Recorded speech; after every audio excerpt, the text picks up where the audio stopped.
Kemudian untuk selanjutnya, setelah Prof menimba ilmu sekian banyak dari luar begitu Prof, kemudian kembali ke Indonesia, berarti kan Prof harus mengaplikasikan ilmu-ilmu tersebut ya Prof ya. Nah, Ya, saya juga baca buku-buku yang Prof tulis begitu. Kira-kira apa yang mendorong Prof untuk akhirnya menulis buku imunologi, Prof? begini ceritanya, bahwa sebelumnya, jauh sebelumnya saya belajar imunologi, saya sudah coba menulis buku itu. Kenapa demikian?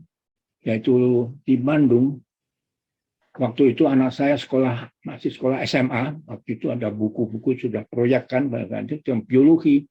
Saya buka-buka, loh, kok ada yang tidak cocok ini, apa yang saya pelajari, yaitu penjelasan tentang timus ya. Kita tahu Ya, sebenarnya timus itu sangat besar hubungannya dengan pembentukan leucit T begitu. Jadi itu kemudian saya beritahu yaitu kepada instruktur biologi di ini. Bahkan saya diminta sebagai apa itu namanya, yang mengajar pada para instruktur biologi itu. Sehingga demikian saya kemudian dikenal oleh penerbit ya. Saya diminta untuk menulis buku, yaitu buku SMP dan SMA. Itu. Jadi belum ada apa itu. Ya, cukup melelahkan. Itu penerbit biasa. Itu. Jadi SMP kelas 1, kelas 2, kelas 3, SMA kelas 3 itu sudah dicetak ada. Tetapi sayangnya penerbit itu kalah dalam tendernya, nggak tahu kenapa, mungkin uangnya kurang gitu. Jadi itulah jadi. Nah, dengan demikian saya hubungan dengan penerbit itu lebih dekat kan. Nah, waktu itu lalu saya menulis buku biologi sel, imunologi, klinik. Nah, kemudian saya rasa lebih tepat kalau saya mencari penerbit yang khusus ilmu kedokteran.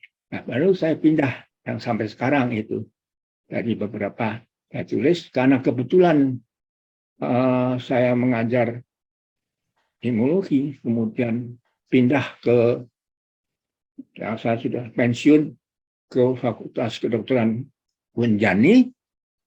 Saya kebetulan juga ditunjuk pada waktu itu perubahan kurikulum, dan saya membuat kurikulum apa yang disarankan oleh Pusat Jakarta gitu.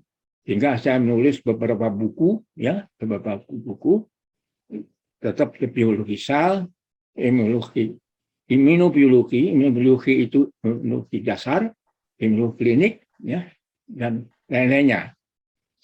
Dan apa itu pengantar genetika medik juga itu. Jadi cukup banyak. Jadi itulah kira-kira apa itu namanya, pengalaman saya menulis buku itu sampai sekarang. Dan yang terakhir yaitu baru saja terbit buku imunologi edisi keempat itu, ya, itu saja. Begitu. ya berarti betul ya acara kali ini kita lebih mengenal Prof Subowo, karena saya juga ternyata baru tahu ternyata Prof itu sempat menulis sebelumnya untuk buku pelajaran sekolah begitu, sampai akhirnya sekarang menelurkan buku imunologi edisi keempat begitu ya Prof. Ya, berarti kita banyak pelajaran yang bisa diambil dari Profesor, bahwa memang ilmu itu harus dituangkan dalam tulisan begitu ya Prof ya, supaya dapat bermanfaat bagi orang banyak begitu.